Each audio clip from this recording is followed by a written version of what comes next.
बड़ा दुर्लभ हो रहा है, भगवत चर्चा होना बड़ा दुर्लभ हो रहा है। भैया ये सब जब कर्मों का फल भोगने का आया तो महात्मा जी, और जब पाप कर्म करने जा रहे थे तो पूछ लेते हमसे कि हम पाप कर्म करने जा रहे हैं, आपकी अनुमति है क्या? तब नहीं, तब किस न भगवान की याद की न गुरु की याद की, मनमानी आचरण किए। तो अब भोग आया है, अब भोग लो, उसको भोगना पड़ेगा, वो यहीं मिलेगा तुम्हें। पति पत्नी परिवार संसार मित्र, इन्हीं में सब कलह अशांति मारपीट नाना प्रकार का। अरे पूछो मत, भगवान के चरणों का जब तक आश्रय नहीं लोगे तो यहाँ का ये प्रेम विवाह, यहाँ का प्रेम तुम्हें शांति प्रदान नहीं कर सकता। भगवत भाव रखोगे, हर परिस्थिति को शांति पूर्वक निर्वाह। ये जीवन काटना भी एक कला है। मनुष्य जीवन कोई पशु जीवन नहीं है। अगर अध्यात्म नहीं तो आप इसको जी नहीं सकते, आप इस जीवन को नहीं जी सकते। अशांत रहोगे, क्लेशित रहोगे, परेशान रहोगे। जीवन की कला है, द्वंद्वों में क्षमता, संपूर्ण जगत में रहते हुए ममता रहित हो जाना, संपूर्ण क्रियाएं करते हुए अहंकार रहित हो जाना, अभी जीवन मुक्तता का आनंद आ जाए। तो मच्चित्ता मदगत प्राणा बोधयंता परस्परम कथयंत च माम नित्यम तुष्यंत च रमंत च। हमारा उद्देश्य भगवत प्राप्ति का है। जो भगवत संबंध से भगवत प्राप्ति करना चाहता है उसके लिए दरबार खुला है, फ्री है, कोई फीस नहीं है, कोई शर्त नहीं है। तुम कौन हो, कहां के हो, कोई मतलब नहीं। आपका केवल संबंध भगवान के संबंध से वार्ता होगी तो यहां हो सकती है। इसलिए सावधानी होकर हमारे समय को निरर्थक ना किया जाए। बहुत कीमती समय, जब प्रश्न होता है तो फिर उस पर चर्चा करनी ही होती है।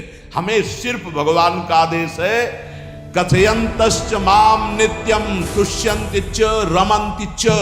उसी में संतोष करना, उसी में रमण करना है। हमारा भरण पोषण श्री प्रियाजू से होता है, किसी व्यक्ति से नहीं होता है। हमारे यहां श्री श्यामा श्याम विराजमान है, उनका पूरा जगत है।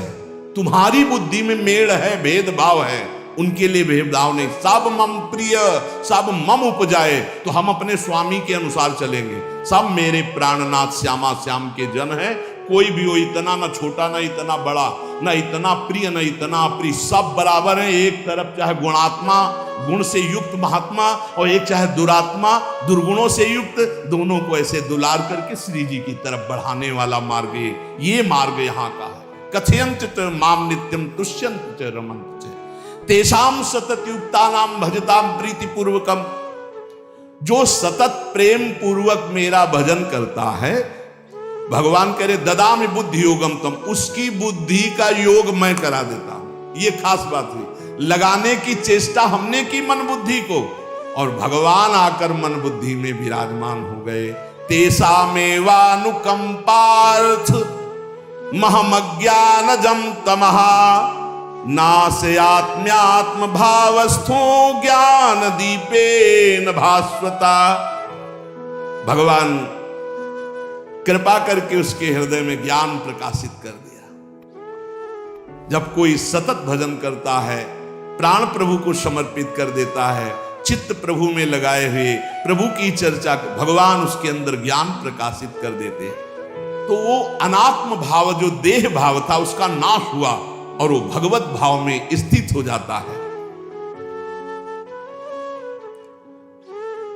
भगवान कह रहे हैं मच्चित्तः सर्वदुर्गाणि मत प्रसादात् तरिष्यसि। जब कोई मेरे में चित्त लगाता है तो मेरी कृपा से सारे दुर्गुणों का नाश हो जाता है। महात्मा तो भगवान बनाते हैं।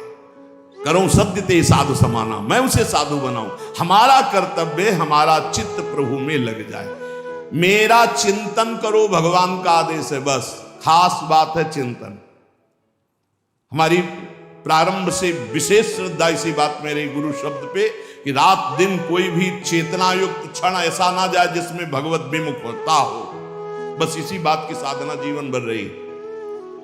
प्रारंभ में गुरुदेव ने कह दिया जब तक चेतना है तुम्हारे में तो तुम्हारा जागृत अवस्था का चेतना युक्त एक भी क्षण व्यर्थ नहीं जाना चाहे। तो गुरु कृपा से यही प्रयास रहा है कि हमारा एक भी मिनट भगवान से विमुख न जाए। पूर्व में ऐसी स्वभाव वृत्ति बनाई थी कि लोगों को ये शंका होती थी कि ये बोल पाते हैं कि नहीं बोल पाते हैं, अर्थात इनके वाणी है कि नहीं है? मूक, मौन, जटाओं का बोझा, एक वस्त्र, बस शांत। बुलाया गया, घंटा बजा तो पहुंच गए, प्रसाद ली, उसमें एकांत, हर समय मंत्रा। कथा में बैठे हैं, अनुकूल वचन आया तो सुन लिया, नहीं पूरा का पूरा सत्संग ऐसे ही चला गया। हमारा मंत्र चल रहा है, एक क्षण भी मंत्र से बिलग नहीं। हमारा कर्तव्य है केवल चिंतन। चिंतन करोगे तो अभिमुक्त हो, अभी, परिणाम में नहीं। अभी हम राधा बोल रहे हैं, अभी प्राण निकले, अभी श्री जी के पास पहुंच जाएंगे। भगवान की कृपा का बल और साधन का तुम्हारा पूरा प्रयास, प्रयत्न। ध्यान रखो, दो से सिद्धि प्राप्त होती है, भगवान की कृपा का बल और आपकी पूरी साधना का प्रयास, प्रयत्न, कायरता नहीं। भगवान की कृपा का बल और तुम्हारा पूरा प्रयास, पूरा प्रयत्न।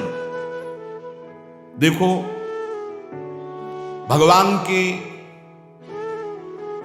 दर्शन वृत्ति हृदय में जागृत हुई ध्रुव जी के पद को लेकर, कामना को लेकर। मैं भगवान का साक्षात्कार करूंगा, उनसे वरदान मांगूंगा कि मुझे सबसे श्रेष्ठ पदवी की प्राप्ति हो। चले, भगवान नारद जी मिले। पहला प्रलोभन, चलो अभी तुम्हें इस सम्राट पद पर नकार दिया। फिर भय, सांप हैं, बीछी हैं, जंगल के बड़े, और फिर यक्ष राक्षस, न जाने कौन कौन है। तुम अभी बालक हो, तुम्हें खा जाएंगे, तुम क्या तपस्या करोगे, क्या भजन? नहीं, इससे भी नहीं लेंगे, कुछ भी हो, कदम वापस नहीं जाएंगे, अब तो हरि की प्राप्ति। तो गुरु मंत्र दे दिया। 6 महीने बहुत ही देह भाव रहित होकर उच्च कोटि की साधना की। बालक होने पर यही मथुरा में, मधुपुरी में देह भाव रहित होकर के, क्योंकि जंगल में ऐसे ऐसे मच्छर बड़े बड़े ना, एक मच्छर मारे तो पूरा होश खराब हो जाए, पूरी चेतना जागृत। तो उस 5 वर्ष के राजकुमार के शरीर में कितने मच्छर चिपके रहे होंगे, क्या क्या भयावह। हमने तो सैनपुर में देखा, आसन लगाए बैठे, काला नाग सांप ऐसे फुसकार रहा है। पूरा दृढ़ निश्चय है कि अगर ये काटने का समय है तो काट लेगा, नहीं काटना तो बिल्कुल नहीं काटेगा, बैठे रहो। वैसे पास से निकल गए, छाती से भी निकल गए हैं। निश्चय कि अगर काटना है काट। सैकड़ों बिच्छू, कभी ऐसे डंक नहीं मारा। और अगर काटना हो, मारना हो ना, तो बढ़िया महल में बैठे हो तो वहां जाके काट लेंगे। ध्रुव जी अपनी निष्ठा से कभी नहीं विचलित हुए। अब जब भगवान सामने आए तो आखिरकार 5 वर्ष के बालक घबरा गए। भगवान का तेज, भगवान का रूप, भगवान की महिमा। भगवान मुस्कुराए, कृपा दृष्टि से देखे, बल मिला, भगवान को देख पा रहे हैं। अब मन में आया कि मैं स्तुति कैसे करूं, क्योंकि कोई ज्ञान तो है नहीं। भजन किया, भगवान की प्राप्ति हो रही, लेकिन अब कोई ऐसा ज्ञान तो है नहीं जिससे भगवान का स्तवन करे। भगवान की तरफ देख करके कुछ कहना चाहते हैं, पर क्या भगवान को कहें ये ज्ञान नहीं। तो भगवान ने अपने ज्ञान स्वरूप शंख का गुरु जी के कपोल पे स्पर्श करा दिया। जो भगवान कह रहे, ज्ञान तो मेरी कृपा से होता है। अभी पीछे इस श्लोक में भगवान ने कहा, तेसा मेवानुकंपार्थ महमक ज्ञानजम तमहा नाशयाम्यात्म भावस्थो। अनात्म भाव का ये जो आत्मस्वरूप अनात्म देह में भाव आ गया है, इसके नाश का जो ज्ञान होता है, ये भगवान की कृपा से होता है। जे भी संग छुआया दिव्य ज्ञान और भगवान की दिव्य स्तुति की। तो ये देखा जाता है कि भगवान की कृपा से ही साधक में दिव्यता आती है, दिव्य ज्ञान आते हैं। पर प्रयत्न अपना होना चाहिए। प्रयत्न था तभी तपस्या में आए, नहीं तो प्रलोभन में फंस जाते या भय में डर जाते। ना प्रलोभन में फंसे चक्रवर्ती सम्राट पद देने पर, और ना भय में फंसे कि सांप बीछी और सिंह खा जाएगा, इससे भयभीत नहीं हुए। और प्रयत्न इतनी जोर का किया, आप भागवत में पढ़ लीजिए, देह भाव रहित होकर कितना कठोर तप, 6 महीने में भगवत साक्षात्कार। आत्मबल, भगवत कृपा बल। ये मन है बहुत डराता है, कैसे जिएंगे, बुढ़ापे में कौन सेवा करेगा, क्या दुनिया का प्रपंच खड़ा कर देता है। इसको इसी ज्ञान से काटो, भगवान है ना। भगवान सब करेंगे। भगवान के लिए हमने जीवन दिया, ये जीवन भगवान के लिए हर, अरे दिव्य हो जाओगे, रिद्धियां सिद्धियां हाथ जोड़े खड़ी रहेंगी। भगवान जानते हो क्या भगवान है? हम एक बार भगवान के नाम पर अपने आप को न्यौछावर तो करके देखें, पर यह अहंकारी जीव मानता नहीं है, ये अहंकार का बल लिए रहता है। आसुरी प्रकृति है ये अहंकार। अहंकारम बलम दर्पम कामम क्रोधम च संश्रिताः, जिसके अंदर ये आसुरी प्रवृत्ति अहंकार होता है, उसमें काम क्रोध लोभ ये भरपूर होते हैं। कहां से भगवत प्राप्ति हो? जहां ये दुश्मन रहते हैं वो घर तो तुमने सुरक्षित दे रखा है दुश्मनों को। आसुरी प्रकृति को तुमने, अहंकार को अपना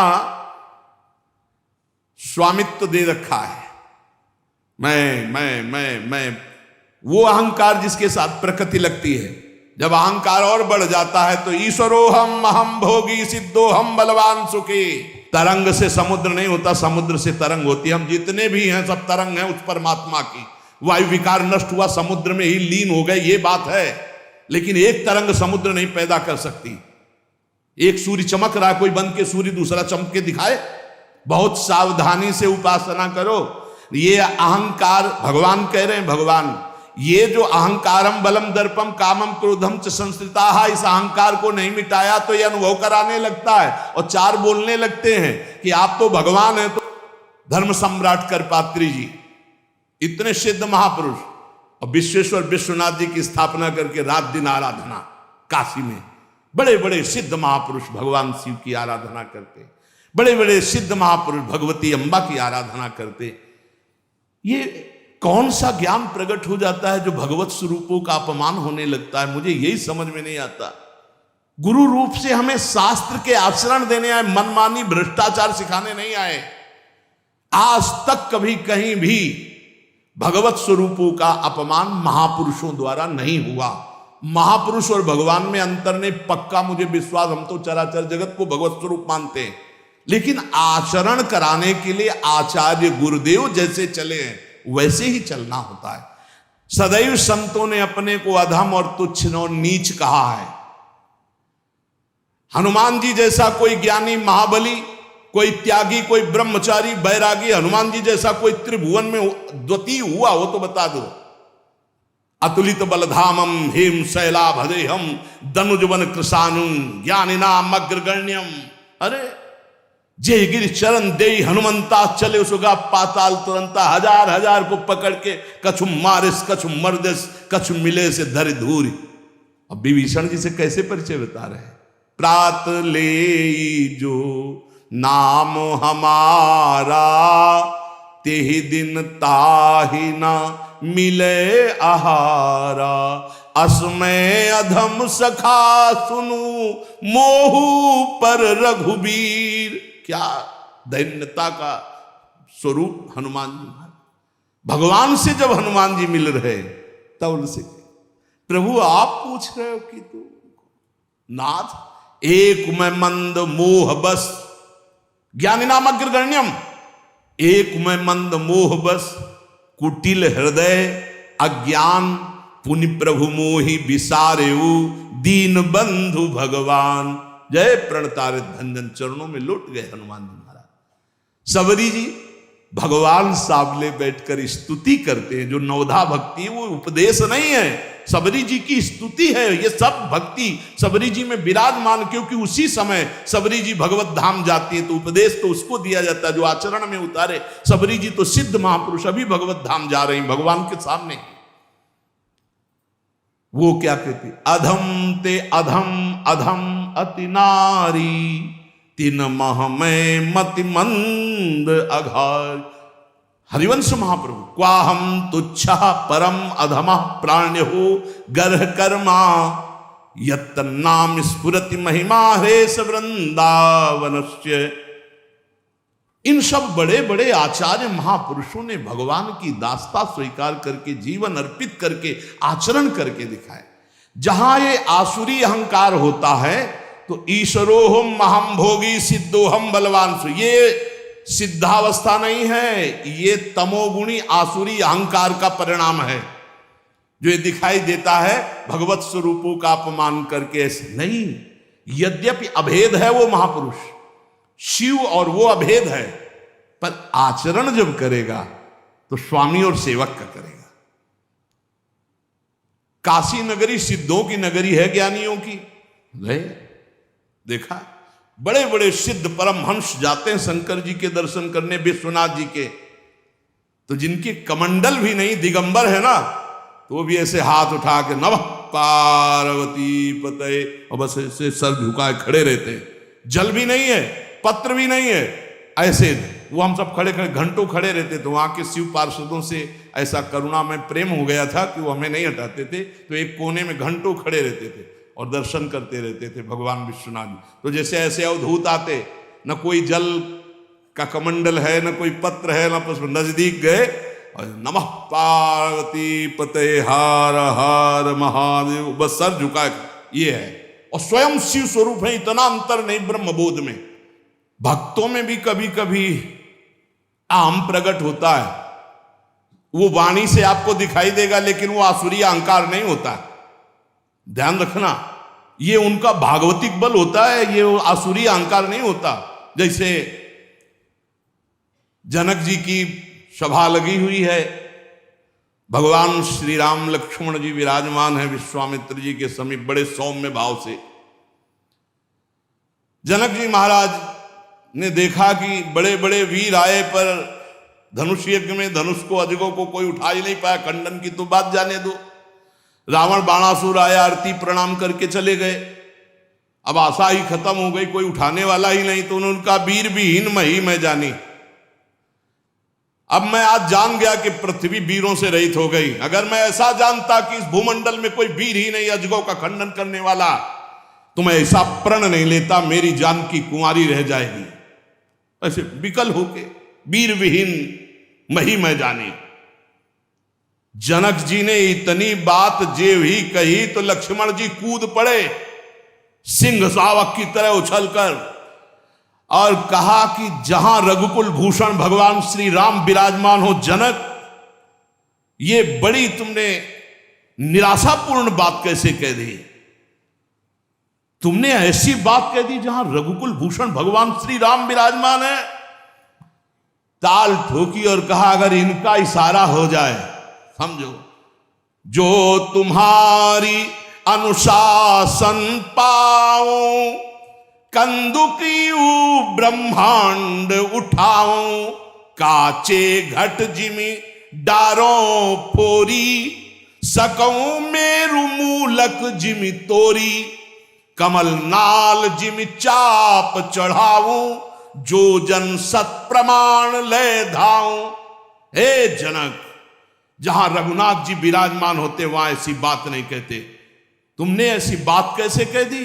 अगर मेरे स्वामी का आदेश हो जाए अभी तो पूरे ब्रह्मांड को कच्चे घड़े की तरह तोड़ दूं।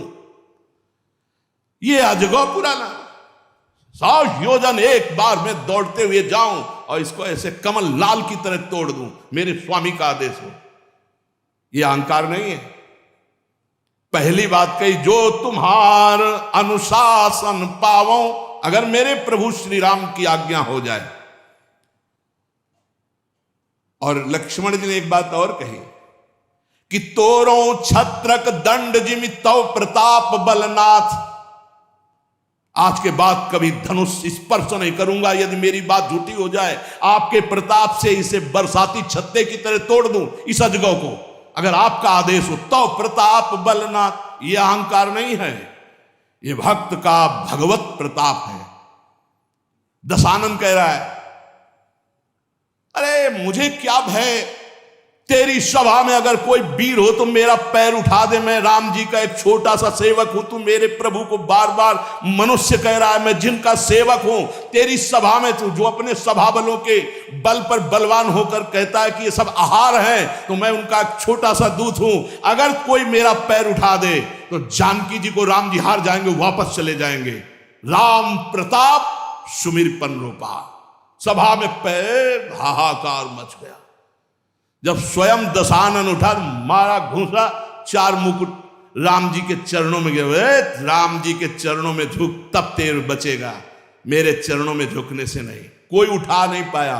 ये अंगद का अहंकार नहीं, ये भक्त का भगवत प्रताप होता है। राम प्रताप सुमेरी परण रूपा। राम प्रताप हरिवंश प्रताप ही जानत है, हरिवंश प्रबोध प्रमाणत है, हरिवंश सर्वस्व है तिनके, सुख संपत्ति दंपति जो जिनके। लक्ष्मण जी कह रहे सकौ मेरु मूलक जिम तोरी, जैसे मूली तोड़ दिया जाता 4 लाख योजन का सोने का पहाड़ सुमेरु, ऐसे उखाड़ के तोड़ के फेंक दूं। भगवान अपार सामर्थ्यशाली, और जो भगवान में चित्त जोड़े अपार सामर्थ्यशाली। याज्ञवल्क्य जी जनकपुरी जब आते तो वेदांत चर्चा बहुत सुंदर होती। तो जब याज्ञवल्क्य जी आते तो बड़े बड़े ऋषि मुनि साधक सिद्ध सब उपस्थित होते कि जरूर कोई न कोई गूढ़ चर्चा होगी। पर जब तक जनक जी नहीं आते थे तब तक वो चर्चा नहीं शुरू करते थे। पूरी सभा भरिए इंतजार करते। जब जनक जी आते तब चर्चा। तो कई ऐसे महापुरुष जिनको लगा कि ठीक है जनक जी विदेहराज हैं, पर ऐसा नहीं कि और किसी की ज्ञान में स्थिति नहीं। जब तक जनक जी नहीं आते तब तक तो कहा कि अन्य श्रोता भी तो हैं याज्ञवल्क्य जी से, पर आप जब जनक जी आते हैं तभी शुरू करते हैं आप चर्चा। क्या हम ऐसा समझ सकते हैं कि आपकी ममता जनक जी पर है? क्योंकि समता में तो जब सब बैठे तो शुरू कर देना चाहिए। जब जनक जी आएंगे तभी तो हम क्या है समझ सकते हैं, क्योंकि ज्ञान से भरपूर बड़े बड़े ब्रह्म ऋषि बैठे रहते हैं। ऐसा नहीं कि जो जनक जी को ज्ञान हो और किसी को है ही नहीं। तो इसका मतलब लगता है याज्ञवल्क्य जी के अंदर कहीं ना कहीं ममता है, कहीं ना कहीं मोह है जनक जी के। परम योगी याज्ञवल्क्य जी थे। उन्होंने एक दिन सत्संग चल रहा था, पूरी जनकपुरी में आग लगा दी योग बल से। सूचना आई जनक जी महाराज की जय हो, पूरे मिथिला नगरी आसपास से अग्नि से घिर चुकी है, जल्दी जल्दी भागो। जो जनकपुर वासी थे वो तो भागे। आसपास बिल्कुल नजदीक अग्नि आ चुकी थी, वो योग बल से लगी हुई थी। जो ऋषि मुनि थे अपने अपने आप, कोई व्याघ्र चर्म, कोई हिरण का चर्म बिछाए हुए, जो मृग चर्म, कोई कुशा, कोई कंबल, सब अपने अपने समेटे याज्ञवल्क्य जी यथावत चर्चा कर रहे हैं। कोई भागा इधर, कोई उधर भागा, कोई भी वहां नहीं था, केवल जनक जी बैठे थे। बार बार मंत्री आदि, महाराज राजमहल में भी आग लग चुकी है, लगभग पूरा राजमहल जल चुका है, आप महाराज सुरक्षित होइए, आप हटिए यहां से। शांत मुद्रा में बैठे याज्ञवल्क्य जी का प्रवचन चल रहा, केवल जनक जी सुन रहे। सर्वथा निश्चिंत भाव से वो कथा करते जा रहे और वो सुनते जा रहे। स्थिर बैठे रहे जनक जी।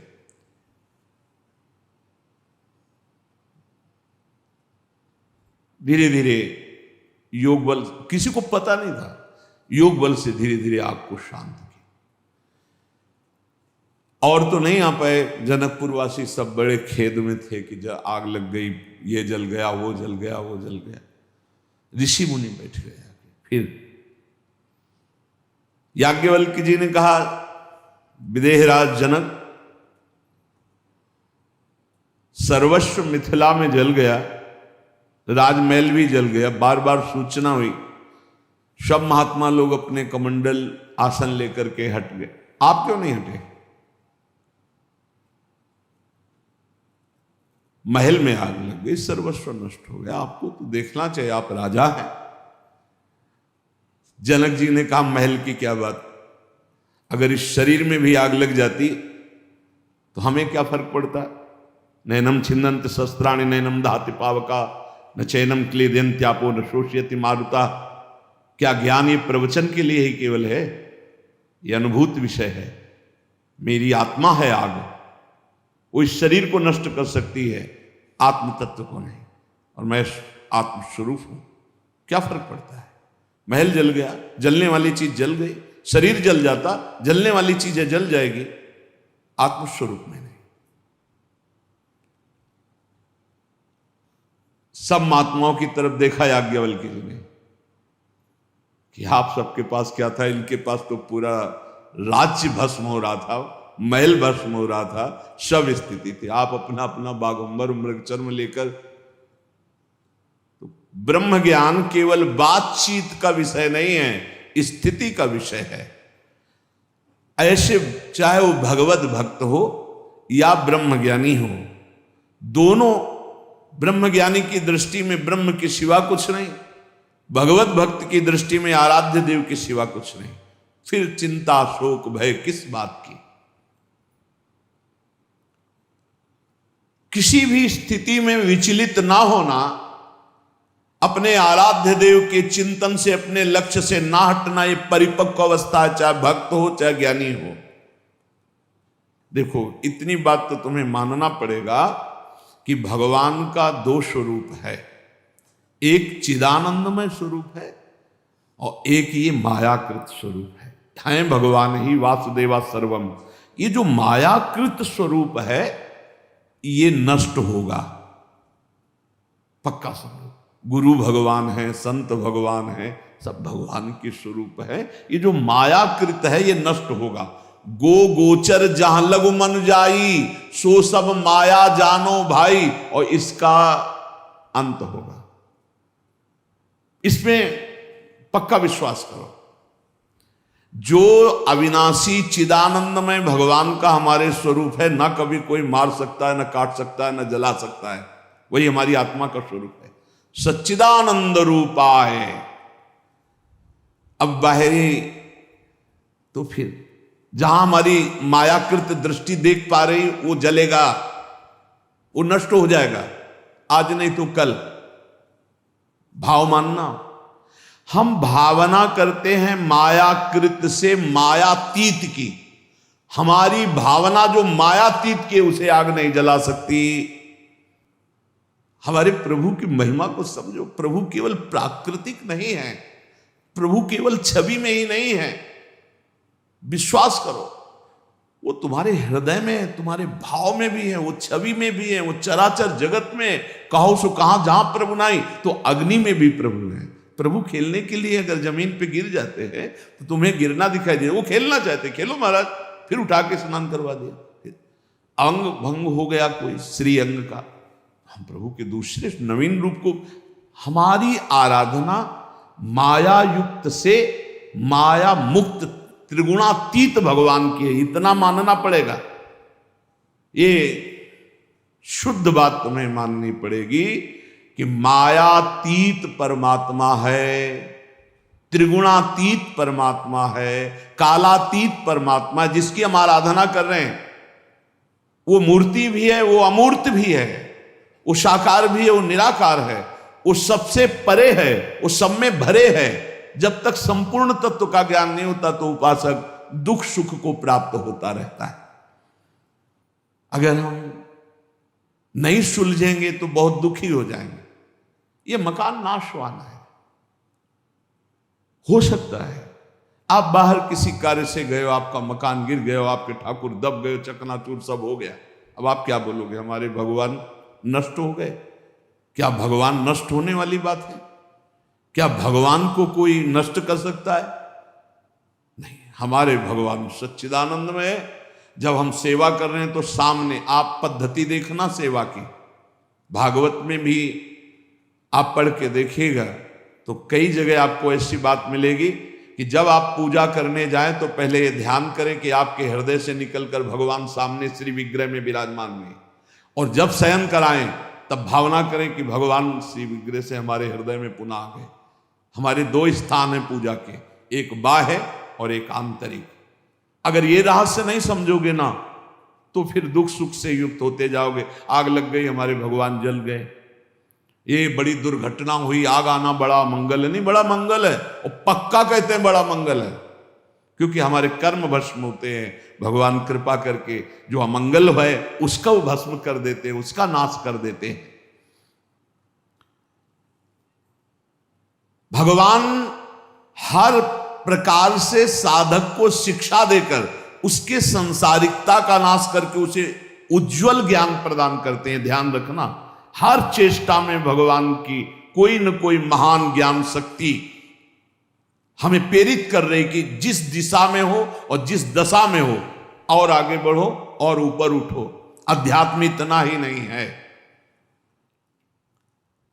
हम लोग कभी कभी अहंकार और प्रताप के भेद को नहीं समझ पाते। महापुरुषों में अहंकार नहीं होता, वो भगवत प्रताप होता है। जो आसुरी अहंकार है वो तो भगवान की शरणागति से नष्ट हो जाता है। भगवान का प्रताप भक्तों के जीवन में उदय होता है। भगवान बहुत कृपालु हैं, बड़ी करुणा की है, अपना मार्ग हमें देने के लिए सत्संग दे रहे हैं। कथन श्रवण का सौभाग्य मिला है। इसी जन्म में हमें भगवत प्राप्ति करनी है। अपार बलशाली माया को परास्त करने का बल केवल भगवान की कृपा से प्राप्त होता है। इसलिए नाम जप करो, भगवत लीला गायन गुणगान करो और भगवान से प्रार्थना करो कि मेरा अहंकार आपके चरणों में समर्पित हो जाए। सारा दोष इसी अहंकार का है। ये संस्कृति मूल शूल प्रद नाना, सकल शोक दायक अभिमाना, ताते करें कृपा निधि दूरी, सेवक पर ममता अति भूरी। हमारे ऊपर बहुत प्यार है प्रभु का, हम उस प्यार के बल से अहंकार को प्रभु के चरणों में समर्पित करके इसी जन्म में जीवन मुक्त हो जाए। शेष चर्चा आगे। श्री राधा वल्लभ लाल की जय।